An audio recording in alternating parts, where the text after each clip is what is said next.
जर तुझ्या मनामध्ये कायद्याची भीती असेल, माझ्या मनामध्ये कायद्याची भीती असेल किंवा जो बलात्कार करणार आहे, लैंगिक शोषण करणार आहे, त्याच्यामध्ये जर कायद्याची भीती असेल, तर तो ते पाऊल उचलणार नाही. हां. आजच्या कंडिशनला मला विचार कर, 4 वर्षाच्या मुलीवर बलात्कार होतो किंवा हं. 4 वर्षाच्या मुलीवरती गँगरेप होतो. 4 वर्षाची मुलगी म्हणजे केवढी असेल ती? हां. किती विकृती वाढली अरे! आहे ना? बरं ह्याला कुठेतरी कुणीतरी स्टँड घेतला पाहिजे. हं. कायदा कडक आहे एकत्र आहे, पण तो कधी? लोकं ज्यावेळेला टेन्शनमध्ये असतात किंवा त्यांना ज्या समस्या असतात त्याचे ज्यावेळी उपाय शोधत नाहीत किंवा सापडत नाहीत, त्यावेळेला ते मग काय करतात? ते बाबाच्या मागे लागतात. हं. मग बाबा त्यांना काही त्यांचं मग संमोहित करून त्यांना सांगतात आणि ते मग होतं.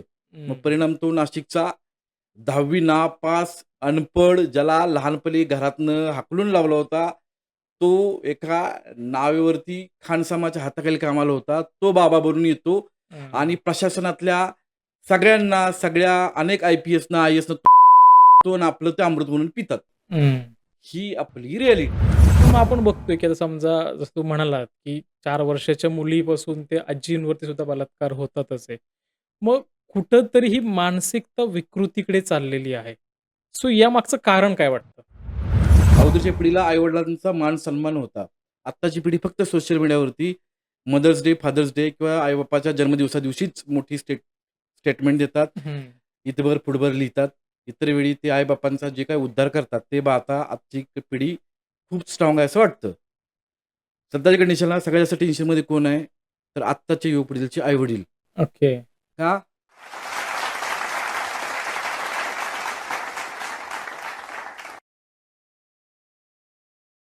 नमस्कार. मी गणेश कुंभार आपल्या सगळ्यांचं स्वागत करतो. इन्फॉर्मेशन बरोबर मोटिव्हेशन देणाऱ्या जगप्रसिद्ध चॅनलमध्ये ज्याचं नाव आहे गोष्ट फायद्याची. कारण इथे आहे तुमचा फायदा, हाच आमचा वायदा. आणि आज गोष्ट फायद्याची सांगण्यासाठी आपल्या स्टुडिओमध्ये आलेले आहेत अभिनेते, कट्टर शिवभक्त आणि सगळ्यांना नेहमी प्रेरणा देणारे सचिन गवळी अर्थात सचिन दादा. आता तुझं आमच्या स्टुडिओमध्ये खूप खूप स्वागत आहे. जय शिवराय.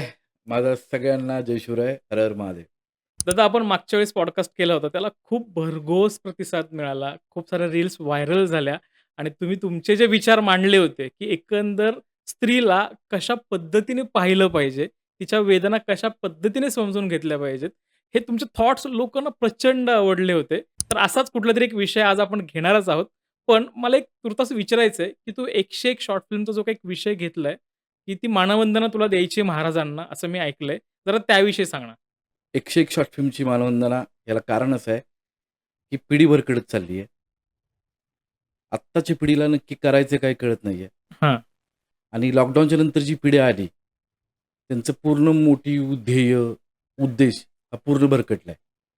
त्याच्यामुळं आता ह्या जर पिढीला सावरायचं असेल, तर त्यांना आपले महापुरुष छत्रपती शिवाजी महाराज काय आहेत, विचाराने कसे होते, छत्रपती शंभूराजे कसे होते, डॉक्टर बाबासाहेब आंबेडकर कसे होते, हे समजणं काळाची गरज आहे. आणि हेच डोक्यात ठेवून मी आता छत्रपती शिवाजी महाराजांना 101 शॉर्ट फिल्मची मानवंदना देतोय. ओके. वाह! म्हणजे खूप सुंदर उपक्रम आहे आणि अर्थात आम्हालाही सगळ्यांना आवडेल, की कधी तो उपक्रम पूर्ण होतो आणि आम्हाला त्या शॉर्ट फिल्म्स पाहायला मिळतायत. सो नक्कीच मला वाटतं तुम्हीही उत्सुक असाल. सो आज आपण एक वेगळ्या विषयावर चर्चा करणार आहोत. सो कुठेही जाऊ नका, बघत राहा. सो दादा तू छत्रपती शासन यावं यासाठी खूप अट्टाहाने मागे आहेस, की छत्रपती शासन लागू व्हावं. काय एक्झॅक्टली यामागचा थॉट आहे? हे बघ, बेसिकली आत्ताच्या कंडिशनला महाराष्ट्रामध्ये, माझ्या छत्रपती शिवाजी महाराजांच्या महाराष्ट्रामध्ये, आता कुठलीच महिला, मुलगी, लेक, आई, बहीण सुरक्षित नाहीये. हं. म्हणजे माझी लेक पण सुरक्षित नाहीये, तुझी नाहीये, तुझी बायको नाही, माझी बायको नाही, माझी आई नाही, तुझी आई नाहीये, तुझी बहीण नाहीये, तुझी आजी नाही, माझी आजी नाहीये. तर सध्या आपल्या महाराष्ट्रामध्ये, देशामध्ये 14 महिन्याच्या बाळापासून ते 90 हां. वर्षाच्या आजीपर्यंत बलात्काराच्या घटना समोर आल्या. 14 महिन्याचं बाळ, 90 वर्षाची आजी. मागच्या आठवड्यातली घटना आहे. 90 वर्षाच्या आजारी आजीवरती 4 तरुणांनी बलात्कार केला. हो. ती म्हातारी आई रात्रभर विळवत होती. दुसऱ्या दिवशी तिची लेक आली आणि तिला हॉस्पिटलमध्ये घेऊन गेली. एवढंच काय, तर आजच्या कंडिशनला ज्या घटना घडल्या, पुढं काय होतं? बरं, हे का घडतंय? कायद्याचा धाक नाहीये. हं. करणाऱ्याला माहिती आहे. इथले काय करतात? पकडतात, मारतात, तुरुंगात ठेवतात, फुकट चालण्या पाण्याची सोय होते आणि नंतर मग इज्जतीच्या भीतीने लोक केस मागे घेतात. हं. त्याच्यामुळं जर आत्ताच्या कंडिशनला तुझी माझी आई बहीण किंवा सगळ्यांचीच आई बहीण जे सुरक्षित राहावी असं आपल्याला वाटत असेल ना, तर छत्रपतींचा जो कायदा आहे, छत्रपती शासन म्हणजे चौरंगा करणे, तो लागू हां. व्हायला पाहिजे. Okay, okay. त्याशिवाय कायद्याचा धाक बसणार नाही आणि हाच एकमेव हेतू आहे. Okay, okay. नाही अर्थात आपण आता बघतो, की समजा एखादी बलात्काराची केस झाली, की लोकं उठतात, मेणबत्त्या घेऊन फिरतात आणि नंतर मीडियात पण ते प्रकरण वाचतं. 4-10 दिवस ती गोष्ट तापलेली असते, त्याला आरोपीला अटक होते, सगळ्या गोष्टी होतात. दुसरी घटना कुठली घडली, की मीडिया तिकडे जातं, मग इकडे परत लक्ष डायव्हर्ट होतं. वातावरण थंड झालं, की तो आरोपी जामिनावर घरी सुटतो आणि हे चालूच राहतं. मग ह्या बाबतीत एक्झॅक्टली आपण कुठे कमी पडतो असं तुला वाटतं? कायदा. ओके. जर तुझ्या मनामध्ये कायद्याची भीती असेल, माझ्या मनामध्ये कायद्याची भीती असेल किंवा जो बलात्कार करणार आहे, लैंगिक शोषण करणार आहे, त्याच्यामध्ये जर कायद्याची भीती असेल, तर तो ते पाऊल उचलणार नाही. हां. आजच्या कंडिशनला मला विचार कर, 4 वर्षाच्या मुलीवर बलात्कार होतो किंवा हं. 4 वर्षाच्या मुलीवरती गँगरेप होतो. 4 वर्षाची मुलगी म्हणजे केवढी असेल ती? हां. किती विकृती वाढली अरे! आहे ना? बरं ह्याला कुठेतरी कुणीतरी स्टँड घेतला पाहिजे. हं. कायदा कडक आहे एकत्र आहे, पण तो कधी? मग घटना का हं. घडतायत? बरोबर ना? मग बरोबर. घटना घडतात. बरं, एखादा मुलगाची हिंमत कशी होती, की बाबा मुलीकडे वाईट नजरेने बघायची, तिच्यावर बलात्कार करायची? भीती नाहीये. ज्यावेळेला आपल्याला हं. एखाद्या गोष्टीची भीती आहे, म्हणजे लहान मुलाच्या बाबतीमध्ये घे, जेव्हा त्याला माहिती असतं, की ही गोष्ट याला हात लावल्यावरती भाजणार आहे. ती हां. परत नाही लावत ते. ती भीती, तो धाक असला पाहिजे आणि तो आजच्या आपल्या देशामध्ये, महाराष्ट्रामध्ये भीती, धाक राहिलेला नाही कायद्याचा. परिणामी सगळे मोकाट आहेत, सगळे हां. सुसाट आहेत. कुणाची कुणाला काही देणं-घेणं नाहीये. त्यामुळं हे वाढतच जाणार आहे. हं. हे असं दिसतंय सध्याच्या परिस्थितीवरनं तरी. ओके. स्टेटमेंट देणारे जे व्यक्ती आहेत, ते हायकोर्टचे जजेस आहेत. त्यांनी एक स्टेटमेंट काय दिलं माहिती आहे का? की स्त्रीच्या योनीवरती जर वीर्यपतन केलं, तर ते बलात्कारात येत नाही. ओके. हे एका स्टेटमेंट आहे. अजून एका ज्याचं स्टेटमेंट आहे, की स्त्रीच्या छातीला दाबणे, तिची पॅन्ट काढणे, ती नाडी ओढणे, पॅन्ट फाडणे, कपडे फाडणे, हे बलात्कारात येत नाही. ओह! आता जर या कायद्याचे जर पळवाटा असतील, तर ज्यांची विचारामध्ये तिची विकृती भरलेली आहे, त्यांना हे रान मोकळंच झालं ना. हं. बरोबर. कुठेही स्टेटमेंट आणि कुठं छत्रपती शिवराय. छत्रपती शिवरायांच्या काळामध्ये स्त्रीकडं वाकड्या नजरेने पाहिलं तर चौरंगा केला जायचा. हं. हा धाक होता. आणि आज आपण त्यांच्याच महाराष्ट्रात राहतो. आणि आज त्यांच्या महाराष्ट्रातली कुठलीच महिला मुलगी सुरक्षित नाही. हं. म्हणून छत्रपती शासन हा कायदा पाहिजे आणि नसेल तर मला जर संधी दिली, बाबा तो चौरंगा करायचा, तर मग मी त्यांचे फक्त 2च लोकांचे हातपाय कलम करून जे महाराजांनी केलं त्याचं लाईव्ह करतो. मग बघू कुठल्या मायकेलालची बलात्कार करायची हिंमत होतीये. हं. कारण आता एका लेकीचं बाप म्हणून आता भीती वाटायला लागली आहे. हं. ती तळमळ आहे. आणि जेव्हा एखाद्या लहान मुलीवरती अन्याय अत्याचार होतो, वाईट वाटतं, झोप येत नाही. त्यात आपली मुलगी दिसते. हं. आणि आपण प्रत्येकाने आईच्या पोटी जन्म घेतलाय, आईच्या योनीतून जन्म घेतलाय. आपल्या प्रत्येकाला बहीण आहे, बायको बरोबर. आहे, मावशी आहे, आत्ती आहे. आदरार्थी नाती आहेत रे. बरोबर. वाईट वाटतं ना कुठेतरी, बाबा हे आपल्या त्या बाकीच्या नातेवाईकांचे जे वय आहे, ते सेम अशीच कुठेतरी असतील ना हं. यांच्याबरोबर एवढी. म्हणून तळमळ आहे, बाकी काही नाही आहे. ओके. पण मग छत्रपती शासन लागू करण्यामागे का असं वाटतं तुला? का दिरंगाई होतीये किंवा लोकं त्याबद्दल का विचार नाही करत आहेत? विचार करतील का तर करतील. आपण ते अभियान रस्त्यावरती उतरून आता राबवणार आहे आपण. त्याच्यावरती काम चालू आहे माझं. ओके. आणि प्रशासनाने जर सगळ्यांनी एकत्र आले, मग सगळ्याच राजकीय व्यक्ती, तर ह्याच्यात काहीतरी घडू शकतं. कारण याला संविधानिक भरपूर गोष्टी ऑलरेडी आहेत, असं मला वाटतं. पण एक भाग आहे, की आत्ताच्या कंडिशनला हा कायदा लागू होणं काळाची गरज आहे. बरोबर. पण मग आपण बघतोय, की आता समजा जसं तू म्हणालात, की 4 वर्षाच्या मुलीपासून ते आजींवरती सुद्धा बलात्कार होतातच आहे. मग कुठेतरी ही मानसिकता विकृतीकडे चाललेली आहे. सो यामागचं कारण काय वाटतं? Mobile, social okay. मीडिया, ढोंगण स्टार हां. हेच कारण आहेत ना. मोबाईलवरती ज्यावेळेला मी एखादा अश्लील व्हिडिओ बघतो आणि मी ज्यावेळेला वर बघतो, त्यावेळेवर मी मादी बघतो. मादी, कारण माझ्यातला पुरुष जागा झालाय. ओके. आता मला मोकळं व्हायचं आहे. मग ती मादी ती 2 वर्षाची आहे, 3 वर्षाची आहे, 30 वर्षाची आहे, 50 वर्षाची आहे, 80 वर्षाची आहे, 90 वर्ष ती नाही बघत आहे. मी फक्त महादी बघतो. कारण माझ्या डोक्यात तीच आहे आता. मला ते करायचं आहे. ह्याला कारणीभूत सोशल मीडिया एक आहे.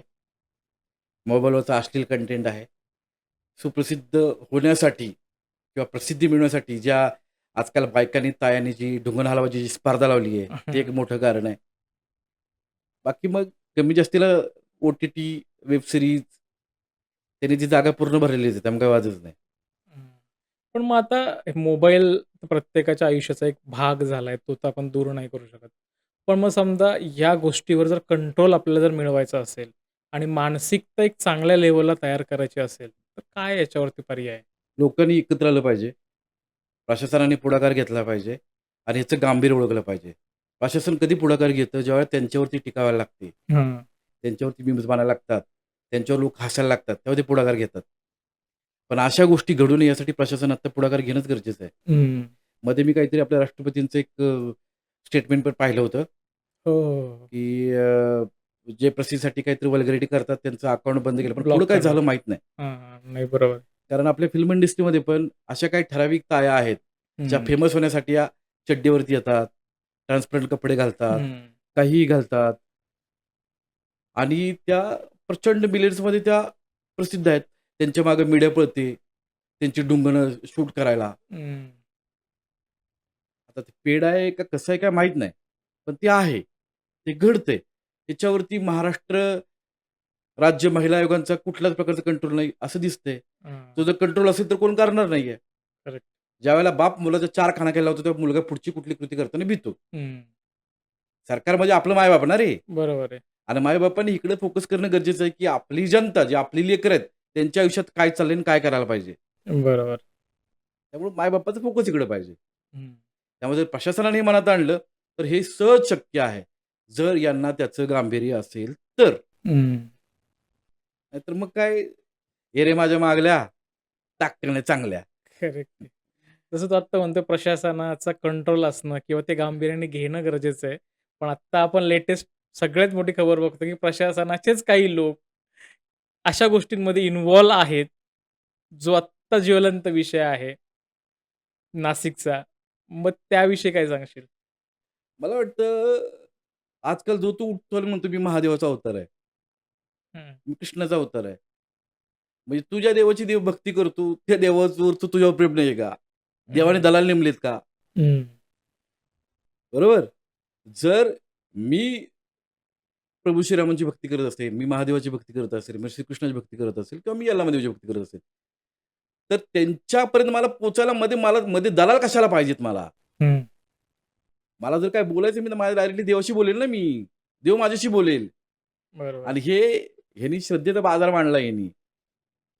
ह्यांनी काय केलं, ह्यांनी लोकं ज्यावेळेला टेन्शनमध्ये असतात किंवा त्यांना ज्या समस्या असतात त्याचे ज्यावेळी उपाय शोधत नाहीत किंवा सापडत नाहीत, त्यावेळेला ते मग काय करतात, ते बाबाच्या मागे लागतात. हं. मग बाबा त्यांना काही त्यांचं मग संमोहित करून त्यांना सांगतात आणि ते मग होतं. मग हं. परिणाम तो नाशिकचा 10वी नापास, अनपढ, ज्याला लहानपणी घरातनं हाकलून लावला होता, तो एका नावेवरती खानसामाच्या हाताखाली कामाला होता. तो बाबा बनून येतो आणि हं. प्रशासनातल्या सगळ्यांना, सगळ्या अनेक आय-पी-एसना, आय-ए-एसना तो मूत पाजतो आणि आपलं ते अमृत म्हणून पितात. हं. ही आपली रिॲलिटी. बरोबर. आता त्याच्यात एवढे नाव आलेत पुढं, की कुणी कुणाचं कसं तोंड कुठं लपवायचं ते कळेना. हां ना. पण अशांचे लाखो भक्त पण होतात. हं. राम रहीमचे होते, आसाराम बापूंचे होते, हो. ह्यांचे आहेत. अजून असे अनेक बंधुबाबा येतात, की मी महादेवाचा अवतार आहे, मी श्रीकृष्णाचा अवतार आहे. हं. देवाने तुम्हाला ठेका दिला ना, की तुम्ही माझा अवतार घ्या. बरोबर. देवाला सगळे भक्त समान असतात. हे ज्यावेळेला आपल्या पिढीला, आपल्या माणसांना, आपल्या समाजाला कळेल ना, त्यावेळी लोकं ह्यांच्या नादाला लागणार नाहीत. हं. देव फक्त भक्तीचं भुकेला असतो. देवाला काही नको असते. त्यानं सगळं निर्माण केलंय ना, तर त्याचं म्हणणं असतं बाबा, की तुमचं चांगलं चाललंय ना, काही हरकत नाहीये. तो असं हं. म्हणत नाही, "ये, मला हे कर, माझ्यावर दान कर." अजिबात नाही. हां, बरोबर आहे. म्हणजे त्यांच्या नावाने मागतात ना, हा त्यांचा धंदा आहे. हं.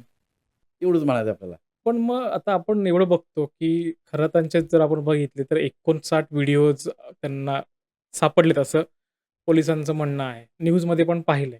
सो एवढ्या स्त्रियांवर अत्याचार करेपर्यंत हे प्रकरण बाहेर येऊ नये ह्याच्यात नक्की दोष कोणाचा वाटतो तुला?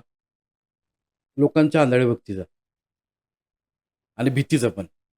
कारण विश्वास आहे, की ज्यावेळेला एखाद्याकडे मोठी प्रस्थ येतात, हां. पोलिसवाला येतो, राजकीय नेते येतात किंवा हं. मोठे-मोठे उद्योगपती येतात, बॉडीगार्ड घेऊन. त्यावेळेला अनेक लोकांना जरी त्या बाबतीमध्ये काही तक्रार असेल ते करत नाहीत, की आता हे ह्यांच्याकडे तर आपलं कोण ऐकणार आहे. ओके.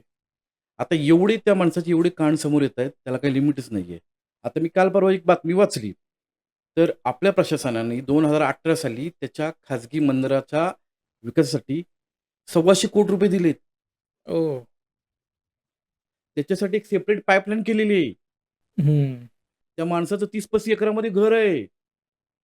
तो माणूस त्याचा एक चिंचोका ₹20,000 ला विकायचा. अ, इकडं शेतकरी त्या कापसाला भाव नाही, पिकाला भाव नाही म्हणून तो जीव द्यायला लागला. त्याची पोरं वनवाशी आहेत आत्ता. त्यांना कळेना काय करायचंय ते. एक बाबा येतो, तुमच्या उरावर बसतो, तो तुम्हाला काहीतरी दाखवतो.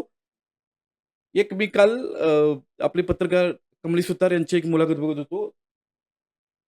एका उच्च शिक्षित व्यक्तीने त्याच्याकडे पूजा करून घेण्यासाठी ₹3 कोटी खर्च केलेत. बापरे! आपण एवढे मंद आहे का रे? हं. चाललोय कुठं आपण नक्की? हां ना. देवावरती श्रद्धा असू दे ना. अंधश्रद्धा कशाला पाहिजे? बरोबर. आणि अंधश्रद्धेच्या नावाखाली लोकांना घाबरवून हे असे साधू मोठे झालेत. हं. त्यांनी बाजार करून ठेवला आणि लोकांना कळत नाही की आपण करतोय काय? आता आपण सगळी सामान्य माणसं आहोत. कष्ट करून जगणारी, मेहनत करून जगणारे आहोत. आपल्या सगळ्यांचं नशीब कोण घडवतं? देव. देव घडवतो. मग लहान लेकरांच्या आयुष्यामध्ये तो देव बलात्कार, लैंगिक शोषण का आणतोय? हं. विचार करण्यासारखी गोष्ट आहे ना? हं. त्यात सगळीच आले. तर तू म्हणलास बाबा मी स्वामी समर्थांचं भक्त आहे, साईबाबांचा आहे, गजानन महाराजांचा आहे, अक्कलकोट महाराजांचा आहे, शंकर महाराजांचा आहे. या महाराजांनी जर आपलं नशीब घडवलेलं असेल किंवा हे देव आपलं नशीब घडवत असतील, तर हं. मग त्या लहान लेकराच्या नशिबी तेवढं विकृती का? हां. महिलांच्या आयुष्यात एवढी विकृती का? त्यांचं नशीब घडवताना देवाला काही वाटलं नसेल का? हं. परत विषय येतो कायद्यावरती. हं. कायद्याचा धाक नाही म्हणून सगळं हे घडतंय. प्रत्येकजण आपलं नशीब आपल्या मेहनतीने, कर्तृत्वाने माणसं जपून घडवतो. सो आता आपण बघितलं, की एक साधा जो खरात आहे आत्ता, तो एका नावेवर काम करत होता, पण तरी त्याला कॅप्टन ही पदवी दिलेली आहे आणि हाच कॅप्टन आज करोडोंची प्रॉपर्टी त्याच्याकडे आहे. मग यामागचं काय कारण असेल? कॅप्टन ही पदवी त्याला दिली गेलेली नाहीये. ती त्याने स्वतः लावून घेतलेली आहे. ओके. बरं ती करोडोची संपत्ती करताना त्या नावेच्या अनेक देशाच्या संपर्काला त्या नावेमध्ये काम करत असताना, त्यात थोड्याफार प्रमाणामध्ये तो अंकशास्त्र, ज्योतिषविद्या शिकला हं. आणि मग त्याच्या जोरावरती त्यांनी ती लोकांना वेडं बनवायला चालू केलं.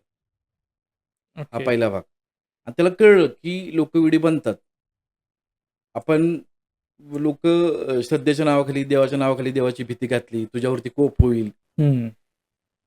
आणि सगळेच जण आतून कोप पडले की घाबरतो आपण. देव हां. म्हटले की घाबरतो. ते तसं झालं आणि बरोबर त्यांनी त्या भीतीचा फायदा घेतला. अरे हजारो महिलांचं लैंगिक शोषण तो माणूस करतो. आता ते लैंगिक शोषण करतो, नाही करतो हा पुढचा वेगळा. त्याचे व्हिडिओ पाहिले तर त्यात असं का ती कुठली बाई त्याला प्रतिकार करत नाहीये. हो. म्हणजे ती असं वाटतं की इच्छेने करतीये. म्हणजे हो. कुठल्या प्रकारचं संमोहन असेल हे? हां ना. ज्याचं वय 67 वर्ष आहे. बरं त्या शक्तिवर्धक गोळ्या खाताना त्याला हार्ट अटॅक पण आला होता. ओके. पॅरालिसिसचा अटॅक. ही न्यूज पाहिली मी. ओके. नशीब त्याला चांगलं आपलं की त्याला एच-आय-व्ही नाही झाला. हां. नाहीतर अनेकांचं कान समोर आलं असतं की बाबा एक्झॅक्टली हो. काय आहे ते. मग त्याच्यात माझी कोणाकोणाची नाव आली असती आणि लोकांना कुठं-कुठं तोंडला पाहिजे हां. काहीच राहिलं नसतं. हां ना. बरं त्यांनी त्या भक्तीच्या नावाखाली, श्रद्धेच्या नावाखाली अरे एक चिंचोका ₹20,000-20,000 ने विकलाय. हां. अनेक बडी प्रस्त तुमचा व्यवसाय वाढेल, हे होईल, तुमची प्रगती होईल. पूजा करा ₹3-3 कोटी त्यांनी घेतले. सुशिक्षित हं. व्यक्ती ₹3 कोटी बरं काय वरून नाग येईल. हां. बरं तर तो नाग बी कसला त्यांनी तो नकली नाग. हां. जो त्यांनी रिमोटवर केला होता. 20 फुटी नाग.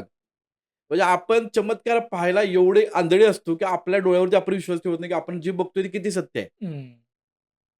महादेवाचा अवतार, मी श्रीकृष्णाचा अवतार. तुझ्या माझ्यासाठी सांगतो, गेल्या मार्चमध्ये त्याच्यावरती एक केस पडली होती.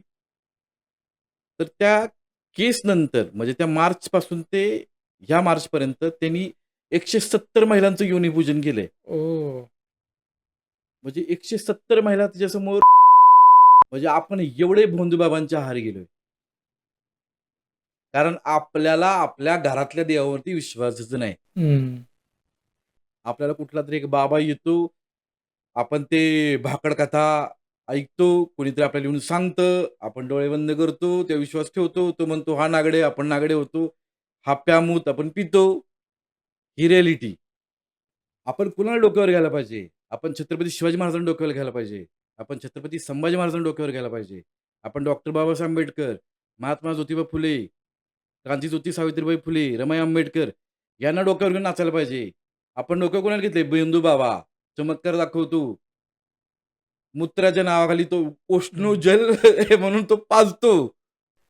डेंजर आहे. बर वरून तो पैसेही लोकांकडून घेतो. हजारो, लाखो देणगी. हं. लोकं देतात. त्याला प्रशासन पण ₹125 कोटी रुपयाचा निधी देतं, त्याचा हं. विस्तार करण्यासाठी. प्रशासन त्याला पाणीची पण एक सेपरेट लाईन टाकून देतं. हं. म्हणजे आपण किती चाललोय, कुठल्या बाजूला चाललोय आपण. म्हणजे ही कंडिशन आहे, की आपण आपला देश, आपला समाज, आपला महाराष्ट्र भोंदूबाबांच्या विळख्यात अडकलेला आहे. रोज कोणीतरी उठतो म्हणतो, की मी महादेवाचा अवतार आहे, मी श्रीकृष्णाचा अवतार आहे आणि अनेक महिलांना त्यांनी जाळ्यात ओढून त्यांचं लैंगिक शोषण केलेलं आहे. अशा घटना हं. रोज येतात. आता बघतो गेल्या काही दिवसापासून तेच आहे जास्त सुरू आहे. पण मग समजा आपण आता मगाशी हा विषय होता, की छत्रपती शासन लागूच झालं पाहिजे, हा तुझा अट्टाहास आहे. त्यासाठी तुझे प्रयत्न सुरूच आहे. मग या केसमध्ये समजा ते लागू झालंच पाहिजे असं तुझं तर म्हणणं आहेच आहे. हं. पण समजा हे लागू नाही झालं, तर भविष्यात काय परिणाम होतील? लागू जर झालं नाही तर भविष्यामध्ये आपण आपल्या मुलीवरती कधी बलात्कार होतो, आपल्या आईवरती कधी बलात्कार होतोय, आपल्या बहिणीवर कधी बलात्कार होतोय याची आपण वाट बघत बसायचं किंवा आपण खून करायच्या तयारीत राहायचं किंवा त्या खून करतील ह्याच्या तयारीत आपण राहायचं. ओके. आणि जर हे प्रशासनाला ह्याच्यात निर्णय काय घ्यायचा नसेल किंवा एवढा कायदा कडक करायचा नसेल, तर त्यांनी प्रत्येक बापाला एक खून करायची परवानगी द्यावी. प्रत्येक ओके. मुलीला एक खून करायची परवानगी द्यावी. कारण आत्ता ती सध्या होणार आहे. कारण ज्या हिशोबानं सध्या सोशल मीडिया किंवा आजूबाजूच्या घटना पाहता कळतंय, की विकृती प्रचंड फोफावलेली आहे आणि कायद्याचा धाक नाहीये. त्यामुळे त्याचे परिणाम पण प्रचंड मोठे आहेत. त्यामुळे आपण त्या तयारीत राहिलं पाहिजे. ओके. ओके. कारण विकृती शेजारच्या घरापर्यंत आली आहे, गल्लीपर्यंत आली आहे. आता आपल्या घरात घुसायला वेळ लागत नाही. हं. आता ह्याच्यावरती मी आजपासून नाही काम करत आहे. मी ह्याच्यावरती 2015-16 पासून व्हिडिओच्या मार्फत काम करतोय. आणि माझं पहिल्या व्हिडिओपासून तेच स्टेप ॲक्चुअली आहे, की आजच्या कंडिशनला प्रत्येक मुलीला स्वतः संरक्षण करता आलं पाहिजे. कायद्यामध्ये बदल होऊन छत्रपती शासन हा कायदा लागू झाला पाहिजे. कारण हा महाराष्ट्र छत्रपती शिवाजी महाराजांचा आहे. हा महाराष्ट्र त्यांच्या विचारांवर चालतो. तर आपल्या राजकीय व्यक्तींनी, राजकीय नेत्यांनी ते त्यांचं नाव घेऊन मतं मागतात. हं. त्यांनीही त्यांचा एखादा कायदा अंमलात आणला तर हरकत नाही. हं. नुसतं फक्त महिला सक्षमीकरण, महिला सबलीकरण बोलून उपयोग नाहीये. महिलांची सुरक्षा पण आज महत्त्वाची आहे. बरोबर, बरोबर. तुझा जो विषय आहे ढुंकन स्टार, जे तू आत्ता खूप चर्चेमध्ये आहे. त्या संदर्भात तू रील पण शेअर करत असतो. मग एक्झॅक्टली मगाशी तू तर एक्सप्लेन केलंय, की भावना जागृती करण्यामागे ह्या ढुंकन स्टार रील्स ज्या आहेत, त्या खूप लोकांना प्रभावी पाडत आहेत असं तुझं म्हणणं आहे. तर त्याविषयी सविस्तर सांग ना, की एक्झॅक्टली काय वल्गॅरिटी दिसतीये? कुठल्या प्रकारच्या रील्स जास्त उत्तेजन देणाऱ्या होतायत? ढुंगण स्टार नावातच सगळं आहे. लोककला, इतिहास मोठा आहे. हं. पठ्ठे बापूराव, शाहीर साबळे, शाहीर अण्णाभाऊ साठे अशी भरपूर दिग्गज नावं आहेत. बरं, विठाबाई मांग, नारायण गावकर, मंगलाताई बनसोडे हे मोठे लोकसंस्कृती जिवंत ठेवलेले व्यक्तिमत्व आहेत. हं. आज लोककलेच्या नावाखाली जी काही विकृती चालली ती प्रचंड चालली आहे. पण ह्याच्या ठराविक अशा काही एक 10-12 महिला मंडळ किंवा बाया आहेत, ज्यांच्या स्पर्धा लागली की तू जास्त ढुंगण आली होतीस का मी आली होती, हं. तू जास्त छाती आली होतीस का मी आली होती. बरं पुढे बघत नाहीत की लहान लेकरं आहेत पुढं. येणाऱ्या पिढीच्या डोक्यात तेच ना रे एक्झॅक्टली. हं. 11-12 वर्षाच्या मुलाच्या समोर जर ढुंगण हलवलं, छाती हलवली, लोकसंस्कृती, लोककलेच्या नावाखाली, हं. तर त्याच्या डोक्यात काय प्रकाश पडणार आहे? तर आता मोबाईल सगळीकडे आहेत. बरोबर आहे. मोबाईल जगण्याचं साधन आहे. बरोबर? हे दिसतं. यांच्या ह्याच्यात एवढी घाण स्पर्धा लागली, ह्यांना कळत नाही की आपण काय करतोय. बरं, ह्या बायका अशा रस्त्याने फिरू शकत नाहीत हं. त्यांना बॉडीगार्ड लागतात. हां. त्यांना व्हॅनिटी व्हॅन लागते. म्हणजे तुम्हाला तुमची सेफ्टी महत्त्वाची आहे. पण हं. तुमच्यामुळं ज्या अनेक आई-बापांच्या लेकरांवरती अन्याय अत्याचार होतोय, हे तुम्हाला नाही समजत आहे. हं. बरोबर. बरोबर ना? मला जर उद्या माझ्या डोक्यात विकृती आली एखादा व्हिडिओ बघून, तर मी काय करणार आहे, की बाबा मी अशा ठिकाणी हात घालणार आहे, की जिथनं मला प्रतिकार होणार नाही. बरोबर आहे. लहान मुलीला घाबरवलं, तिच्यावर अन्याय अत्याचार केला, काहीच विषय नाहीये. आता तू बघ या घटना 6 महिन्यातल्या, वर्षभरातल्या 12, 13, 14, 15 वर्षाच्या अनेक मुली आहेत ना, ते गरोदर राहिलेत. आणि त्या ओह! गरोदर राहिल्यानंतर आई-बापांना समजले, की काय झालंय त्यांच्यासोबत. एकतर मोबाईलमुळं ते वेगळा विषय झाला किंवा हं. त्यांच्या कुणीतरी घरातल्या जवळच्या व्यक्तींनी अन्याय अत्याचार केलाय. बरोबर. हे कारण आहे ना ते. मला काय म्हणायचं आहे, की तुमच्या कलेला माझा विरोध नाही. कलाकार जगलाच पाहिजे. हं. लॉकडाऊन हा कलाकारांमुळंच सक्सेस झाला, नाहीतर हं. प्रत्येक माणूस मेला असता. बरोबर. बरोबर? पण कलेला घोडा नका लावू तुम्ही. मला हं. शुद्ध भाषेत बोलायचं एकंदरीत ते. आणि त्याच्या नावाखाली विकृती नका करू. स्वतः डुंगन स्टारवरतीच आपण बोलतोय, की हं. सध्या प्रत्येकाला असं वाटतं, की आपण रील स्टार व्हावं. सध्या भारतातलं एकच करियर मोठं आहे, ते म्हणजे इन्फ्लुएन्सर होणं, रील स्टार होणं, हं. फेमस होणं आणि पैसे कमवणं. सो आपली पिढी दुसरीकडे चालली आहे. म्हणजे अगोदर असं होतं, की मला इंजिनिअर, डॉक्टर व्हायचंय आणि आज असं झालंय, की मला रील स्टार व्हायचंय. काय कुठे चाललंय नक्की? आपल्या पिढीला नक्की आयुष्यात करायचे काय तेच त्यांना समजत नाहीये. मगाशी मी बोलल्याप्रमाणे त्यांचा मार्ग भरकटलाय. त्यांची ध्येय भरकटली आहेत. फेमस होणं, लाइक्स मिळवणं, फॉलोअर्स मिळवणं, व्ह्यूज मिळवणं, हेच सध्या सगळ्यांना मोठं वाटायला लागलंय. बरं याच्यामुळे झालंय असं, की बरं ते दाखवायचंय कोणाला? हं, बरं ते दाखवण्यासाठी तुम्हाला शरीर प्रदर्शनाची काय गरज आहे? हं. मग त्याच्यात ते भाग असं होतो, की जे इन्फ्लुएन्सर आहेत, ते कंटेंट क्रिएटर आहेत किंवा रील स्टार आहेत, ह्यांची दुनिया वेगळी आहे प्रत्यक्षात. हे दाखवतात हे वेगळं. हं. मग ह्यांना जी फॉलो करणारी पिढी आहे, जी नवीन पिढी आत्ताच तरुण वयात आली आहे किंवा 15-16 वर्षाची आहे, ह्यांना वाटतं की अरे तेच चांगलं आहे, हे असं असायला पाहिजे. हां, पण ह्याच्यामुळे ह्यांचं मानसिक खच्चीकरण पण व्हायला लागलंय. म्हणजे 12 वर्षाच्या मुलाने मला मोबाईल दिला नाही म्हणून आत्महत्या. हां. आई रागवली म्हणून मुलगी कुठे पळून गेली, आत्महत्या केली. हे भरपूर वाढलंय आता. हं, मुद्दा असा होतो, की मला फेमस होणे हा काही विषय नाही. तुमच्या कामाने तुम्ही फेमस व्हायला पाहिजे. फेमस होण्यासाठी तुम्ही काम करायची गरज नाही. हं. बरोबर. मी ज्यावेळेला 2013-14ला मी शॉर्ट फिल्म्स म्हणजे आत्ताच्या भागात रील बोलायला लागेल. त्याला सुरू केलं, तर मला काही वाटलं नाही, की बाबा मला मला फक्त छत्रपतींचे विचार पोहोचवायचे होते आणि मी ते त्यासाठी केलं. हं, ते पोहोचले. आणि मग मला प्रसिद्धी मिळाली. पण मला प्रसिद्धी मिळावी म्हणून कधी काम करायची गरज नाही वाटली. आत्ताची जी पिढी आहे किंवा प्रत्येक व्यक्ती आहे, की मला प्रसिद्धी मिळावी म्हणून काम करतोय. हं. बरं प्रसिद्धीसाठी एवढे का आपण हापापलोय? बरं ज्या सुपाऱ्या ते ठराविक लोकांना मिळतात रे, सगळ्यांना पण नाही ते. हो. बरं त्यांचा जेव्हा कंटेंट आपण बघतो, त्या कंटेंटचा आणि त्याचा दूरपर्यंत संबंध नसतो. हं. मी अनेक असे मोटिव्हेशनल स्पीकर पाहिलेत, जे सोशल मीडियावरती एवढे प्रचंड मोटिव्हेशन देत असतात, पण प्रत्यक्षात त्यांच्या लाईफमध्ये त्याचे 12 वाजलेत. म्हणजे मोटिव्हेशनचा आणि त्याचा 36 आकडा आहे, असं ओके. कळतं. दिस इज द रिअल फॅक्ट. म्हणजे आज असं होतं, की हे बघ माझ्या फोटोला एवढे लाईक झाले. हे बघ माझ्या व्हिडिओला एवढे व्ह्यूज आले. आले, पुढं काय? हं. हे कुठलं समाधान आहे?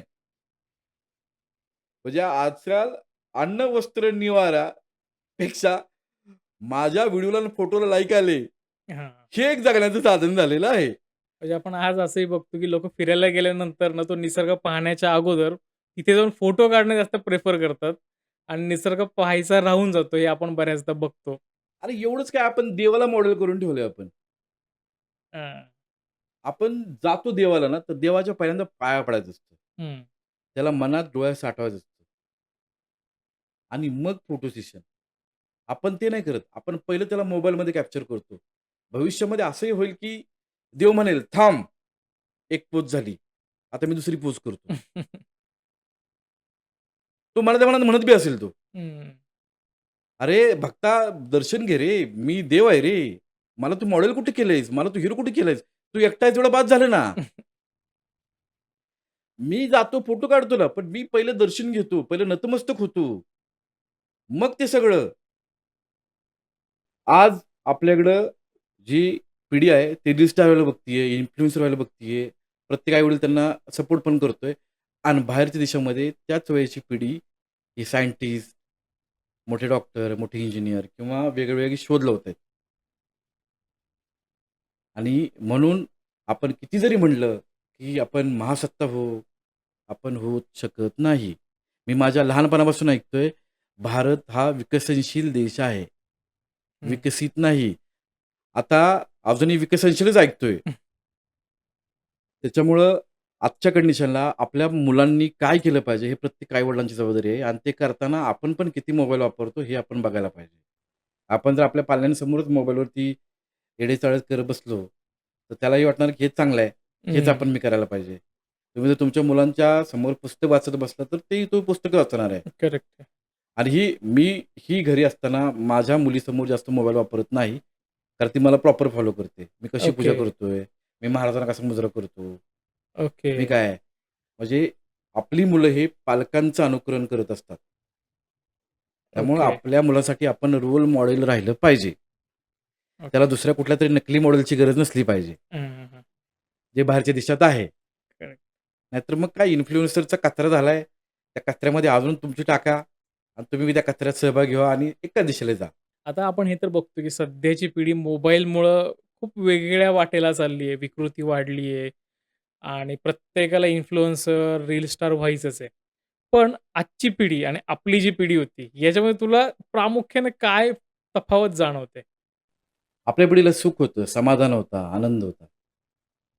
आत्ताची पिढी फक्त पळतीये. नुसतं स्पीड वाढलंय. कुठं जायचं हं. माहीत नाही. गाड्या चालवताना पण बघ किती सुसाट असतात. हं.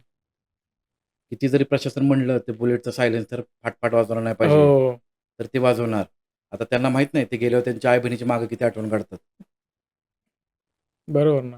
ही रिॲलिटी आहे. अगोदरची पिढी जी होती आपली पिढी ती एकमेकांना समजून घेत होती. ती मैत्री जपत होती. हं. आत्ताची पिढी ब्लॉक करते. हो.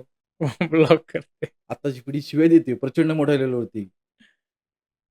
हं? आत्ताची पिढी स्टेटस ठेवते. हं. आणि तो स्टेटस ठेवताना त्यांनी पाहिलाय की नाही ते बघते. नंतर कधी आपण त्याला ब्लॉक केलाय. अगोदरची पिढी आनंदासाठी, समाधानासाठी, सुखासाठी जगायची. हं. आत्ताची पिढी मी किती सुखी आहे, मी किती समाधानी आहे, मी किती आनंदी आहे बघा. हं. त्याच्यासाठी जगते. अगोदरच्या पिढीला आई-वडिलांचा मान-सन्मान होता.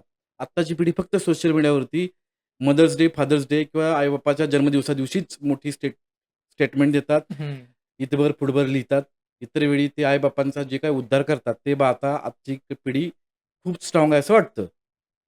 सध्याच्या कंडिशनला सगळ्यात जास्त टेन्शनमध्ये कोण आहे? तर आत्ताच्या युवा पिढीचे आई-वडील. ओके. का? त्यांना भविष्याची चिंता आहे. माझ्या मुलाचं कसं होईल? माझ्या मुलीचं कसं होईल? वातावरण खराब आहे. ह्यांच्या मुला-मुलींना डोक्यात काय आहे? मला फॉलोअर्स वाढवायचे आहेत. हं.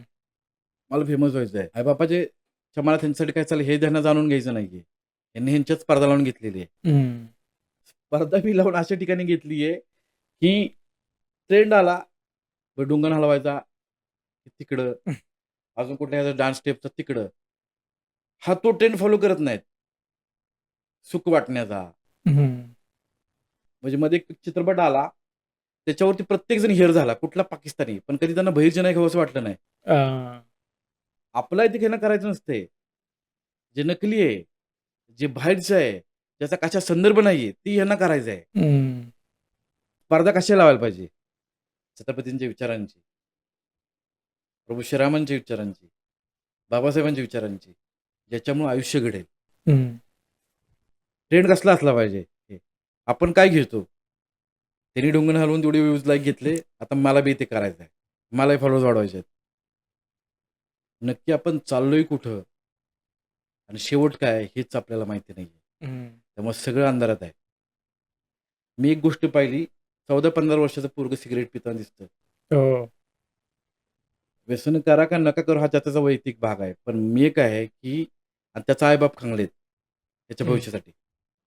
गावाकडनं मुलाचं लाईफ सेटल होईल, मुलीचं लाईफ सेटल होईल म्हणून बाप कर्ज काढून, जमीन गहाण ठेवून, स्वतःचं सोनं गहाण ठेवून, भले एक वेळ जेवून, इकडे मुलासाठी मुलीसाठी पैसे पाठवतात. इकडे मुलं-मुली काय करतात येऊन?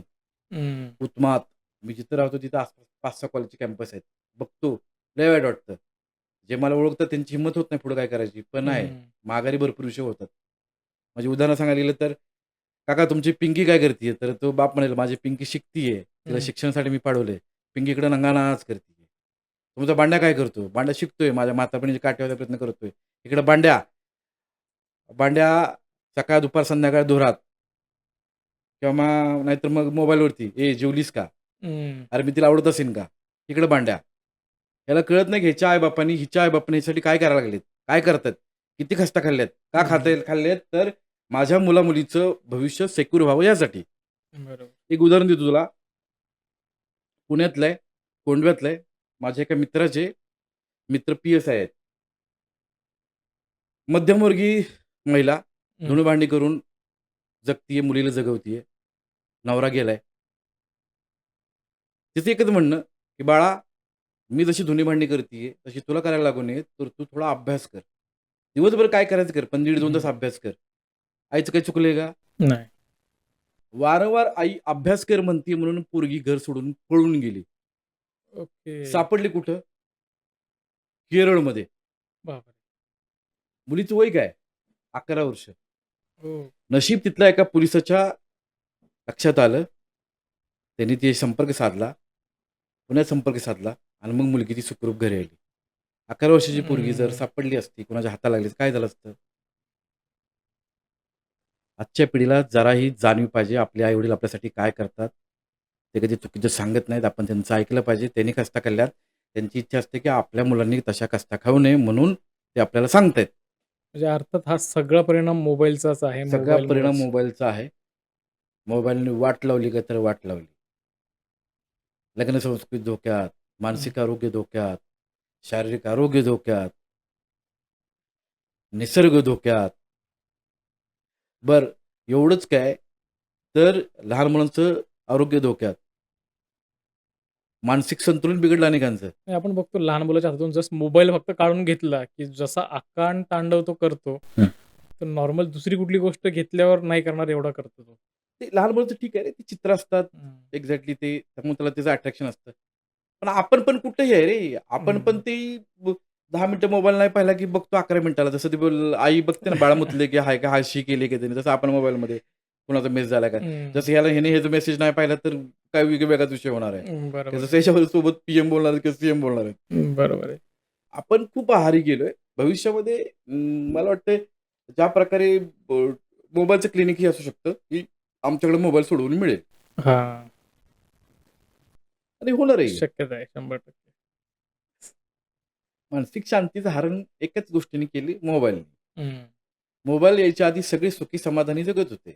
बरोबर. तर तो इथपर्यंत मोबाईल होता ना, फक्त फोन करणे, बटनाचा, हो. तोपर्यंत तोपर्यंत ठीक आनंदी होतं. होतं. हं. जसं सोशल मीडियाच्या आहारी आपण गेलो, जशी एकमेकाची लोकं आपल्याला अक्कल शिकवायला लागली आणि जशी आपण आपली अक्कल शिकवायला लागलो त्यांना, तिथनं सगळंच गंडलं. हं.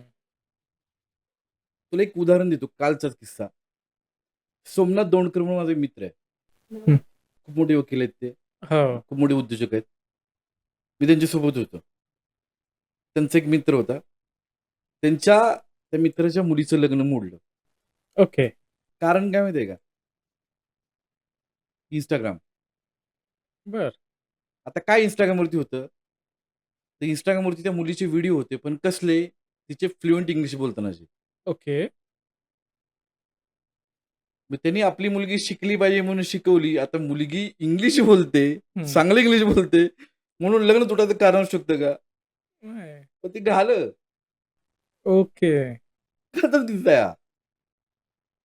बरं असं नाही की तिला पुण्यात दिली, यांची बोलीचाली झाल्या, सगळ्या झाल्या. योगायोगाने सगळं ठरलं आणि मग त्यांनी जस्ट तिचं Instagram अकाउंट चेक केलं. ज्यावेळी ती कळलं की ही खूप चांगली इंग्लिश बोलतीये. हं. आणि लग्न नाही म्हणले. ओह! म्हणजे सोशल मीडियाने काय होऊ शकते हे पण बघ तू. ते टेन्शनमध्ये दिसले मला. मी म्हटलं जाऊ दे नका करू. काय त्यांना आत्ताच जर थोडंसं हे फील होतंय, हं. लो फील होते तर कशाला करता बिनकामाचं. बरोबर आहे. आणि मग ह्याचा अर्थ आहे की तिला शिकलेली आहे तर तिला तो उच्च शिक्षित नवराच ती डिझर्व्ह करते आणि त्या ताईला तोच भेटला पाहिजे. हां, करेक्ट आहे. म्हणजे अर्थात सोशल मीडिया आपण जे म्हणतोय, की सेफ आहे, तर खरंच ते सेफ नाहीये. हां. म्हणजे कालचीच बातमी आहे Instagram आणि Facebook ह्या दोन्ही प्लॅटफॉर्म सेफ आहे, असं त्यांचे ओनर किंवा जे सीईओ आहेत ते म्हणत होते.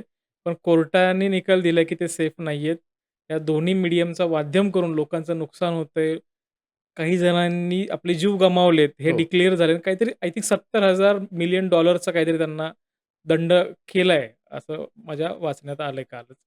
सो आपण जे म्हणतोय सोशल मीडिया अर्थात ते किती सेफ आहे ज्याने त्याने आपापल्या विचाराने घ्यावं. आता सध्या जी लैंगिक शोषणाचे प्रकार होत आहेत किंवा बलात्काराचे प्रकार होत आहेत, त्याच्यातले 35% ते 40% प्रकार हे Instagramवरती ओळख झाली, ओळखीत रूपांतर, प्रेमात झालं, भेटायला बोलवलं, बलात्कार केला, मित्रांनी मिळून बलात्कार केला, अशाच घटना आहेत. ओह! पण त्याच्यात जे प्रेम करायचं जी वय आहे, ते 12, 13, 14, 15, 16, 17 गोव्याच्या एका नेत्याच्या मुलांनी 30 अल्पवयीन मुलींचं लैंगिक शोषण केलेली घटना आहे आत्ता. ओके. परत कायद्याचा धाक नाही म्हणून झाले. राजकीय व्यक्तीचा मुलगा. करेक्ट. सेम खराचं घेतलं, कायद्याचा धाक नाही. त्याला माहिती आहे मी ह्यांना ओळखतो, मी त्यांना ओळखतो, माझे कोणी काय करू शकत नाही. हं, सेम तोच कंडिशन. हं. म्हणजे एवढं डेअरिंग झालं. करेक्ट. कायद्याचा धाक नसल्यामुळे ह्या गोष्टी घडतात. बरं Instagram तर एक प्रकारची संडासच झालंय. कोणी येतं त्याच्यावर काहीही हाकतं. तू चांगलं सकारात्मकतेवरती कमी, निगेटिव्हिटीच खूप जास्त झाली त्यावरती. हं. म्हणजे ते उघडलं, की ते एक तर ते ढुंगण हलवणाऱ्या बाया, ह्याने लफडं केलं अ, आणि म्हणजे काहीतरी वेगळंच कंटेंट आणि वेगळीच दुनिया तिकडे असते ती. म्हणजे कळत नाही की अरे नक्की चाललंय काय आणि आपण करतोय काय? हं.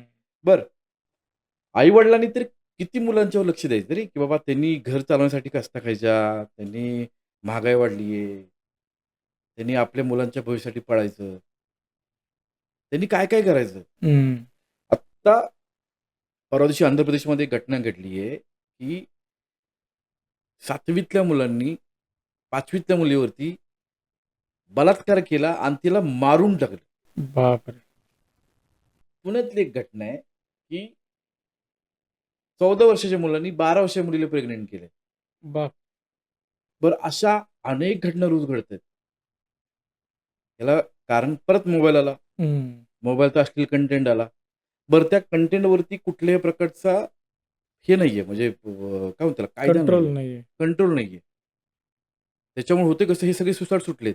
हं, बरं तिला केलं की त्याला अर्निंग होतं. हं. बरं आपल्याकडे आंबट शौकीनांची संख्या प्रचंड आहे. हो. जास्त कशाला 6 महिन्या पाठीमागं ते एका उपसरपंचाने एका नाचणाऱ्या बाईच्या घराच्या समोर डोक्यात गोळी मारून घेतली होती. बरोबर? ओके. ती बाई कुणाला माहीत नव्हती. तिच्या Instagramवरती फक्त 300 फॉलोअर्स होते. हं. ते बाईसाठी केलं, पोलीस आले, तिला घेऊन गेले, तिला जेलमध्ये टाकली. इकडं तिचे लाखाने फॉलोअर्स वाढले.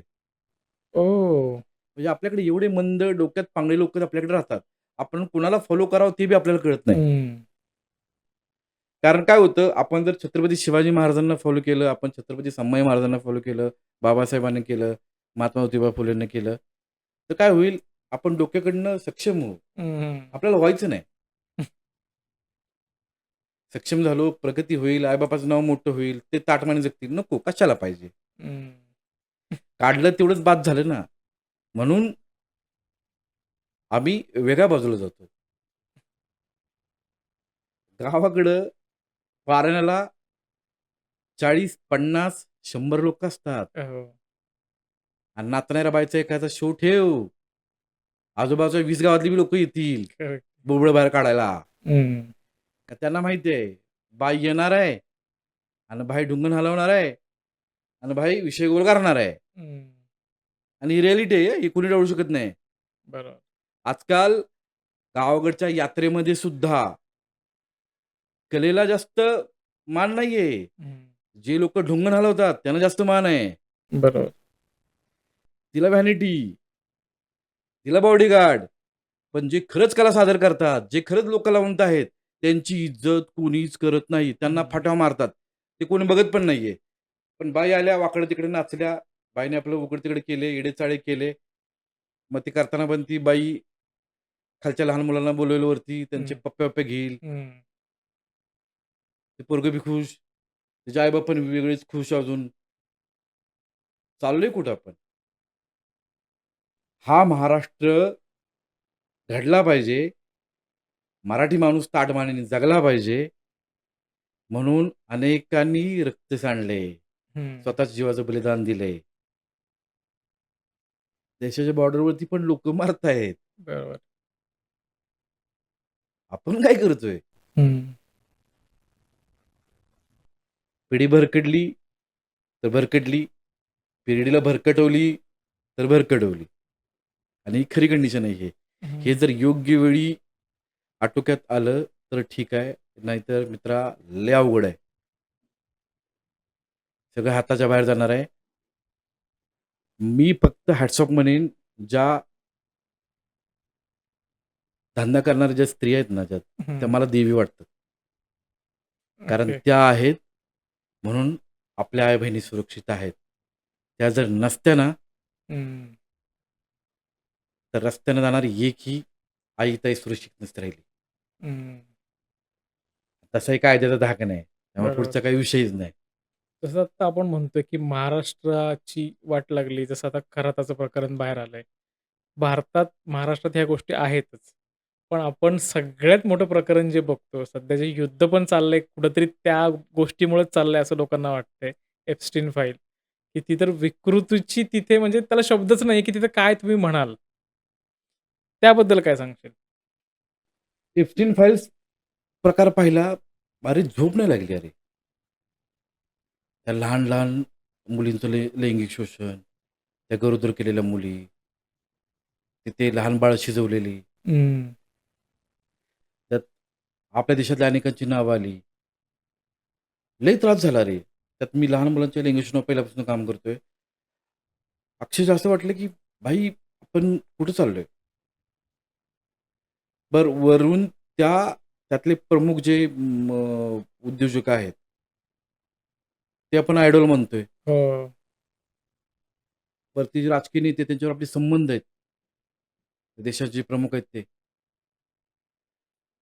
आणि एवढी म्हणजे माणूस घाण असू शकतो, विकृत असो, पण एवढा नाही रे. हं. हे जरा जास्त झालं. याचा अर्थ आपण सामान्य माणसं जे जगतो ना कष्ट करून, राव आपण खूप भारी आहे. हो, हो. आयुष्यात एवढं श्रीमंती पण नको, की ज्यावेळेला विकृती काय अन् अनैसर्गिक काय हे समजू नये. हं. वेगळीच दुनिया त्यांची. देव करो, की आपल्याला तिथं कोणी नसावं ज्यांची नावं आलेत ते. कारण हे आपली संस्कृती जपणारा देश आहे आपला. हां. एकंदरीत येते. पण नको आहे ते. प्रचंड वाईट. आणि आता असं पण म्हणतात, की एफ-15 फाइल्स बाहेर आल्या फोकस हटवायचा आहे म्हणून युद्ध सुरू आहे. असे उडत-उडत खबरी येतात किंवा सोशल मीडियावरती फिरतात. बरोबर. आता खरं काय, खोटं काय, ते वरच्या लढणाऱ्यांना माहिती आहे. कारण मला वाटतं काही पायलट पण समोर आले ते परदेशातले, की आम्हाला युद्ध नको आहे. हो. का घडतंय काय माहीत नाही. तर बऱ्याच ठिकाणी आपल्याला असं ऐकायला मिळतं, की महाराष्ट्राचा बिहार होत चाललाय. त्याविषयी तुला काय वाटतं? महाराष्ट्राचं बिहार झालाय का तर झालाय. कारण जी स्टेजवरती ज्या प्रकारे तिथल्या महिला मंडळ जे डान्स करतं, आपल्याकडे तो सेम तसाच व्हायला लागलाय. हो. आपली पिढी प्रचंड भरकटली आहे. आणि लैंगिक शोषणाबाबतीमध्ये असेल, बलात्काराबाबतीत असेल, सध्या आपण टॉपला आहे. हं. आणि आपण टॉपला आहे, म्हणजे छत्रपती शिवाजी महाराजांचा महाराष्ट्र टॉपला आहे, याच्यापेक्षा दुर्दैव नाही. हं. जर महाराज वरून कुठून बघत असतील ना, तर म्हणत असतील, की मी कशासाठी माझ्या रक्ताचं पाणी केलं, कशासाठी माझ्या शिलेदारांनी जीव दिला, लढाई लढले, या असल्या भडकांसाठी, हं. जे पुढे जाऊन असे उत्मात करणार आहे ते. जास्त कशाला, छत्रपती शिवाजी महाराजांच्या दरबारामध्ये स्त्री नाचली नाही. हं. असं एकमेव नेतृत्व जगात. आत्ता त्यांच्या फोटोसमोर, त्यांच्या मूर्तीसमोर स्त्रिया नाचवल्या जातात. ओह! बरोबर. त्याच्यापेक्षा मोठं दुर्दैव नाही. पण नाचताना पण तिची काही विकृती असते, ती प्रचंड वाईट असते. छत्रपती शंभूराजे प्रतिष्ठान पुढं बाई नाचतीये. हं. मागं महाराजांची मूर्ती आहे, बाबासाहेबांची मूर्ती आहे, पुढं बाई नाचतीये. या महापुरुषांना काय वाटत असेल, की काय हं. चाललंय नक्की? मी अजून सांगतो, कलेला विरोध नाही. पण जे हिडीस-पिडीत, जे विचित्र चालू आहे, हं. जे अश्लील चालू आहे, त्याला विरोध कालही होता, आजही आहे, उद्याही राहील. हं. मी ऑफिशियली काही गोष्टी करणार आहे. मी आत्ता सांगत नाही, पण याच्यावरती मी काहीतरी करणार आहे आणि त्याच्यावर काम सुरू पण आहे माझं. कारण मला माझ्या महाराजांच्या महाराष्ट्रातली पिढी बिघडलेली, भरकटलेली, मला ती पाहवत नाहीये. ती वाटेवरती कशी येईल यासाठी मी काहीतरी करतोय. आधी करत होतो. मध्ये थोडा पॉज होता. आता परतही करीन. तो आता शिवजयंतीचा उल्लेख केला, की महाराजांच्या प्रतिमेसमोर वेगवेगळे डान्स केले जातायत, अश्लील डान्स केले जातायत.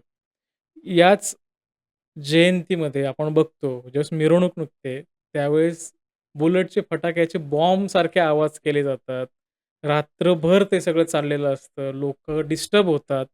पण तरीही प्रशासन कुठेतरी कमी पडते का ह्या सगळ्या गोष्टींमध्ये? महाराजांचे विचार कुठे चाललेत आणि आपण काय वागतोय?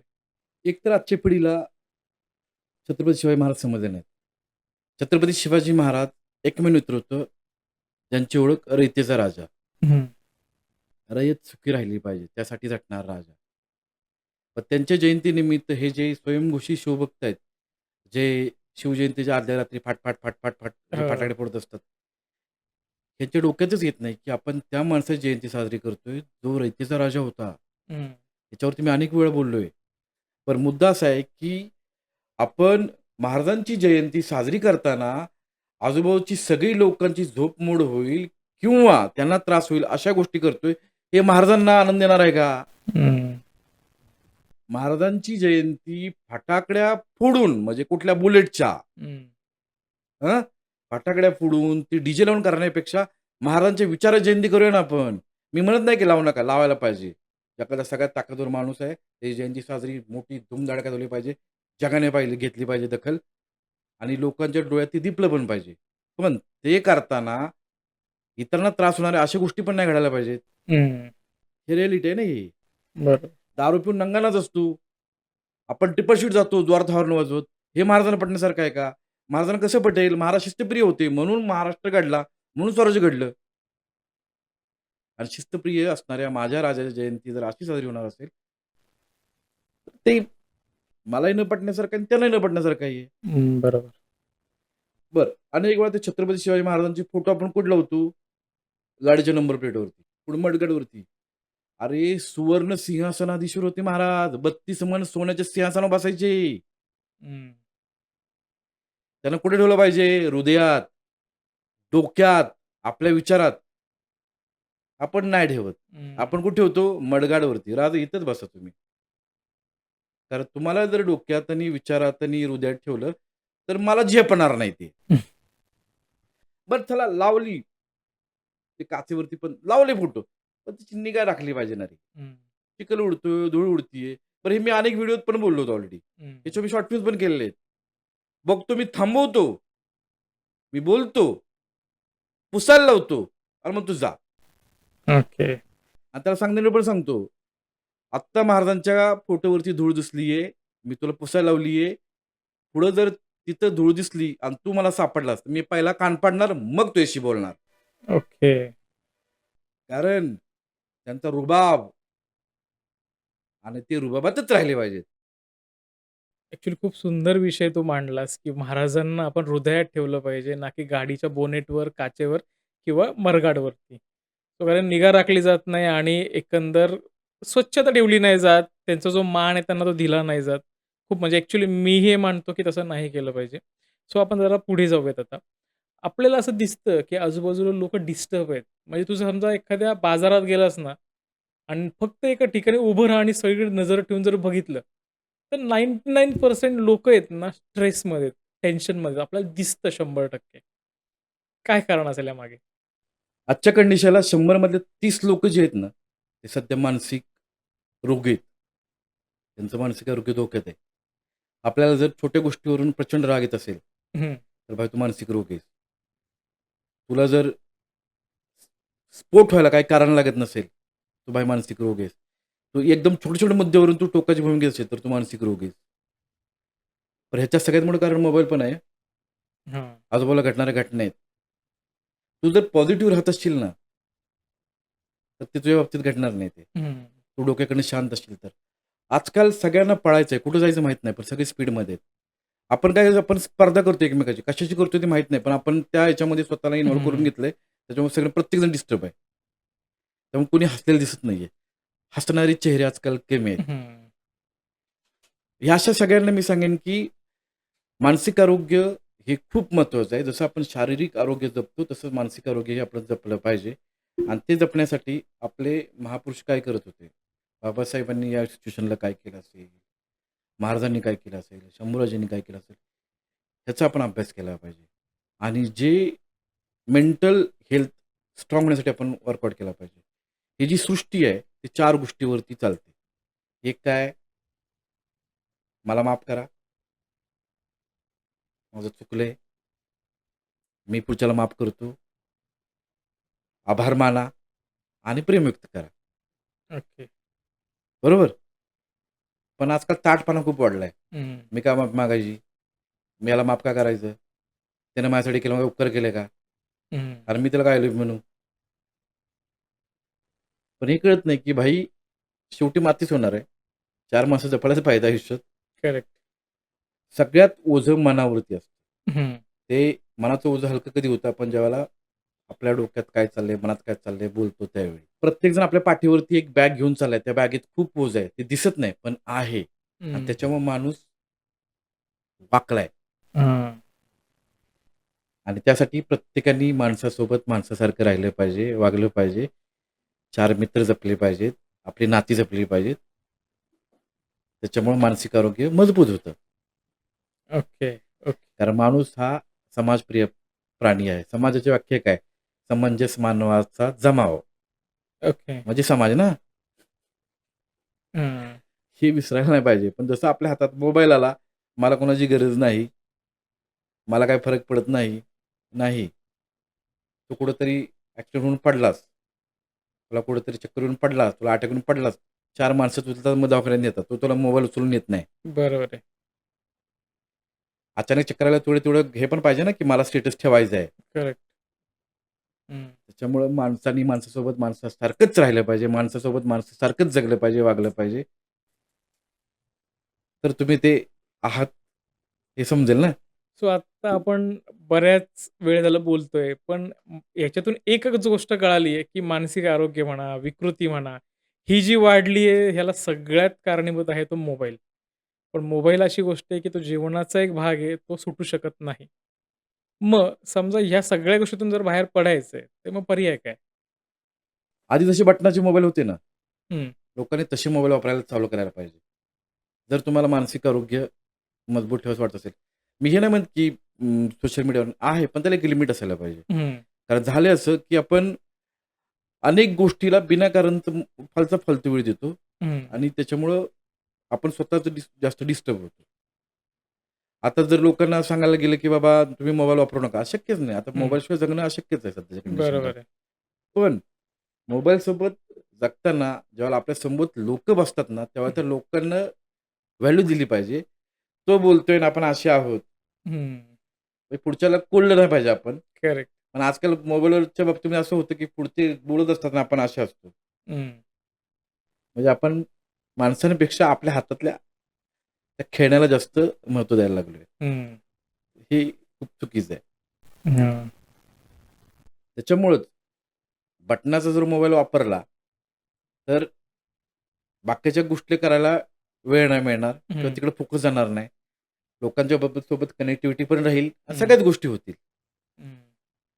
नाहीतर मग काय आहे हा जरी मोबाईल वापरला, तर फक्त एक गोष्ट लक्षात ठेवायची आपल्याला, की तो एका लेव्हलपर्यंत हं. त्याच्या आपल्याला आहारी जायचं नाहीये. आहारी गेलं की भाई मग व्याधी मागे लागते. मग व्याधी लागली की मग आलं औषध आलं, मग इलाज आला, मग सगळ्या गोष्टी आल्या. करेक्ट. सो आता आपण जरा शेवटाकडे येऊयात. हं. मला असं कळालंय, की तू ऑफिशियली काउन्सिलर झालायस. म्हणजे खूप दिवस तू त्यामागे होतास आणि फायनली तू ऑफिशियल काउन्सिलर आहेस. सो काउन्सिलर व्हावं असं का वाटलं तुला? काउन्सिलर व्हावं असं वाटलं, कारण मी काउन्सिलर नसताना 262 लोकांना आत्महत्येपासून वाचवलं होतं. म्हणलं आता आपण ओके. ऑफिशियली काउन्सिलर व्हावं. आणि सध्याच्या कंडिशनला मानसिक आरोग्य ही खूप मोठी अ, प्रत्येकाची जबाबदारी आहे. हं, तुम्ही तुमच्या शरीराकडनं किती मजबूत आहात, तुम्ही पैशाकडनं किती मजबूत आहात, तुम्ही प्रॉपर्टीकडनं किती मजबूत आहात, ते महत्त्वाचं नाही. तुम्ही डोक्याकडनं किती मजबूत आहात, ते सध्याच्या कंडिशनला खूप महत्त्वाचे आहे. त्याच्यामुळं मला वाटलं, की ह्याचं एक प्रॉपर ट्रेनिंग घ्यायला पाहिजे. कारण आज प्रत्येकाला काउन्सिलिंगची गरज आहे. बरोबर. आज प्रत्येकाला कुठेतरी बोलायचं आहे. कुणाशी बोलावं ती कळत नाहीये. कुठे हं. मोकळं व्हावं ती कळत नाहीये. तर मला असं वाटलं, की आता हे करायला पाहिजे. म्हणून मी चला हेही शिकू म्हणून मी हे शिकून ओके, घेतलं एकंदरीत ते. Okay, okay, okay, okay. म्हणजे मला असं वाटतं ज्यांना कोणाला दादाकडून काउन्सिलिंग करून घ्यायची आहे, तुमच्या आयुष्यात काही अडचणी असतील, तुम्हाला असं वाटतंय, की आता सगळं संपलंय आणि आत्महत्येशिवाय पर्याय नाहीये. तर एकदा दादाला कॉल करा. आत्ता स्क्रीनवरती नंबर दिसतोय. नक्कीच तुम्हाला याच्यातून मार्ग मिळेल. म्हणजे दादा काउन्सिलर नसताना त्यांनी एवढे लोकांचे जीव वाचवलेत. आता तो ऑफिशियली काउन्सिलर आहे. सो नक्कीच तुमच्या आयुष्यात एक नवीन चैतन्य येईल. तुम्हाला एक नवीन मार्ग भेटेल असं मला तरी वाटतं. स्क्रीनवरती नंबर दिसतोय. तुम्ही नक्कीच फोन करा किंवा WhatsAppला मेसेज करू शकता. ओके. तर आता शेवटाकडे येऊयात आपण. तुझा जो आत्ता महाराजांना मानवंदना देणारा 101 शॉर्ट फिल्मचा, तर आत्ता त्याची स्टेज काय आहे? किती शॉर्ट फिल्म झाल्यात? किती बाकी आहेत? आणि पुढे अजून कुठले विषय आहेत? मी 101 शॉर्ट फिल्म्स करतोय महाराजांच्यावरती, त्यांच्या विचारांवरती. तर फक्त मी नावाला 101 आकडा दिलाय. ॲक्चुअली विषय मोठा आहे. ओके. आणि माझं चाललंय, की डेली ते थॉट्स आपण रिप्रेझेंट करायचं सध्याच्या ज्या हं. सत्य आधारित, ज्वलंत विषयांवरती आधारित. आणि त्याच्यावरती मी अनेक विषय घेतोय. त्याच्यावरती मी लहान मुलांचा लैंगिक शोषणाचा विषय घेतोय. छत्रपती शासनाचा कायदा झाला पाहिजे त्याचा विषय आहे. मानसिक आरोग्याचा विषय आपण घेतोय. प्रत्येक मुलीला स्वतः संरक्षण करता आलं पाहिजे. आपण तो ओके. विषय घेतोय.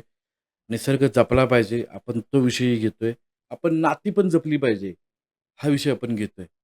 कारण छत्रपती भलेही 350 वर्षापूर्वी घडले असतील, पण ते आज प्रत्येक गोष्टीला तंतोतंत लागू होतात. हं. त्यांचे विचार जर आजच्या पिढीने डोक्यात घेतले, तर प्रत्येक व्यक्ती यशस्वी होऊ शकतो, यासाठी हा प्रयत्न आहे. ओके, ओके, म्हणजे जी ओके. जनरेशन जी आहे, काय हां. जनरेशन झेड का झेड जनरेशन जेन झी. जेन झी काय आहे ती? हां. ती जेन झी जी आहे ती ए ग्रेडवरतीच यावी, यासाठी आपण प्रयत्न करतोय. कारण शेवटी महाराष्ट्र छत्रपतींचा आहे. करेक्ट आहे, करेक्ट. आणि आपला प्रत्येक व्यक्ती पूर्वी त्यांना कनेक्टेड होता. हं. त्याच्यामुळं त्या प्रयत्न आहे आपण. Okay, okay. मग आता जर 101 शॉर्ट फिल्म्स आहेत. सो हं. त्याचा एकंदर मग त्याचे प्रोड्युसर कोण आहे? कोण प्रोड्यूस करतंय एक्झॅक्टली? अ, ठराविक काही माणसं आहेत, जे मला फुल सपोर्ट करतायत. हं. आता त्यांनी नावं घेऊ नये असं मला सांगितलंय. हां. आहे अनेक लोकं याच्यामध्ये उत्सुक आहेत. पण मी एवढं सांगेन, की जर कुणाला वाटत असेल, की बाबा मी चांगलं काहीतरी काम करतोय, याच्यात सहभाग घ्यावा, स्पॉन्सरशिप करावी, तर तुम्ही स्वागत आहे तुमचं. कारण मला खूप चांगलं काम करण्यासाठी फंड्स पण पाहिजे. ओके. आणि त्याच्याशिवाय हे शक्य पण नाहीये, पहिला हां. मुद्दा. मी किती जरी म्हणजे मी किती जरी ठरवलं, की बाबा मला असं करायचं आहे, असं एक्झिक्यूट करायचं आहे. हं. पण बिना फंड्स मी काही करू शकत नाहीये. पण करेक्ट. आहेत शेवटी हं. करणार आहे. त्यांचा आदेश आहे, तो मी पाळणार आहे. हं. एक उदाहरण देतो आणि आपण हे करूया. जसं तू म्हणला तसं मी काही स्पॉन्सर्सना मी भेटायला गेलो होतो. मी एका स्पॉन्सरला भेटायला गेलो. त्यांना सांगितलं म्हटलं, "मी छत्रपती शिवाजी महाराजांच्या विचारांवरती एवढे-एवढे शॉर्ट फिल्म्स करतोय आणि असा-असा विषय आहे. जनरेशन बिघडली आहे." ते म्हणाले, "वाह! चांगलं आहे, मस्त करताय." म्हटलं, "जरा तुम्ही मला थोडं आर्थिक सहकार्य करा. मी पाहतो महाराजांना खूप मानता तुम्ही. प्रत्येक गोष्टीत तुमच्या महाराज आहेत." त्यांनी मला थांबवलं. विचार करतो असं सांगितलं. मी थोडं थांबलो. तेवढ्यात एक मंडळ आलं. ते त्यांना म्हणलं, की दादा आपण आपल्या अमुक-अमुक गोष्टीला यांचा लावणीचा शो ठेवतोय किंवा ऑर्केस्ट्रा ठेवतोय. एवढे-एवढे पाहिजेत." माझ्यासमोर त्या माणसाने त्यांना ₹5,00,000 दिले. बापरे! आणि तिथं मला जाणवलं, की महाराज यांच्या नावाने फक्त शो ऑफ करायचा आहे. हं. त्यांच्यासाठी कोणाला काय करायचं नाही. पण एक आहे, कुणी सपोर्ट करो, नाही करो, छत्रपती शिवाजी महाराजांचं जे काम आहे ते सुरू ठेवणार मी. मला कोणी सपोर्ट करू अथवा ना करू, पण मी जो 101 शॉर्ट फिल्मचा संकल्प आहे महाराजांच्या विचारांवरचा, तो मी पूर्ण करणार.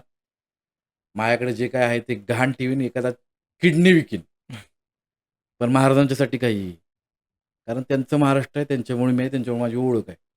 हं. आणि पिढी घडली पाहिजे, याच्यासाठी आपला अट्टाहास आहे. बाकी काही नाही आहे. मला वाटतं दादाचा संकल्प खूप छान आहे आणि अर्थात खरंच आजची पिढी जी आहे, तरुण पिढी सुधारली पाहिजे आणि त्यांना चांगल्या मार्गाला लावलं पाहिजे. यासाठी 101 शॉर्ट फिल्मची मानवंदना दादा देतोय. तुम्हाला जर वाटत असेल, की तुम्हालाही या 101 शॉर्ट फिल्मचा भाग व्हायचंय, तुम्हालाही तुमचं काहीतरी देणं लागतं महाराजांच्या प्रती, म्हणून तुम्हाला याच्यात सहभागी व्हायचंय, तर खाली स्क्रीनवरती नंबर आहे. तुम्ही दादाला कॉन्टॅक्ट करू शकता किंवा WhatsAppला मेसेज करू शकता. दादा नक्कीच तुम्हाला कनेक्ट करेल. सो दादा खूप वेळ झाला आपण छान मार्गदर्शन करतो लोकांना. सो तुर्तास आपण थांबूयात. परत एकदा आपण एका वेगळ्या विषयावर भेटणारच आहोत. तू तुझा अमूल्य वेळ दिला त्याबद्दल खूप खूप धन्यवाद. खूप खूप धन्यवाद तुझे. सगळ्यांचे खूप खूप धन्यवाद. आयुष्यात निरोगी राहा, माणसं जपा, शरीर जपा, निसर्ग जपा आणि जे चांगलं आहे ते करा. कारण कर्म लक्षात राहतं. बाकी धन्यवाद. जय हिंद, जय महाराष्ट्र, जय शिवराय, जय शंभूराज. हर हर महादेव. जय शिवराय. तुम्हाला जर हा पॉडकास्ट आवडला असेल तर लाईक, शेअर आणि सबस्क्राईब करायला विसरू नका. भेटूयात पुढच्या पॉडकास्टमध्ये एका नवीन विषयासह.